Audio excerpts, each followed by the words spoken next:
കണ്ണുനീർത്തുള്ളിയിൽ മഴവില്ലു തീർക്കുന്ന സ്വർണപ്രഭാമയി ഭാര്യ. കണ്ണുനീർത്തുള്ളിയിൽ മഴവില്ലു തീർക്കുന്ന സ്വർണപ്രഭാമയി ഭാര്യ.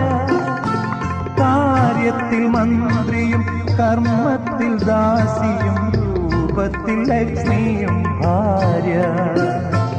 കാര്യത്തിൽ മന്ത്രിയും കർമ്മത്തിൽ ദാസിയും രൂപത്തിൽ ലക്ഷ്മിയും ഭാര്യ. പൂമുഖവാതിൽക്കൽ സ്നേഹം വിടർത്തുന്ന പൂന്തിങ്കളാകുന്നു ഭാര്യ.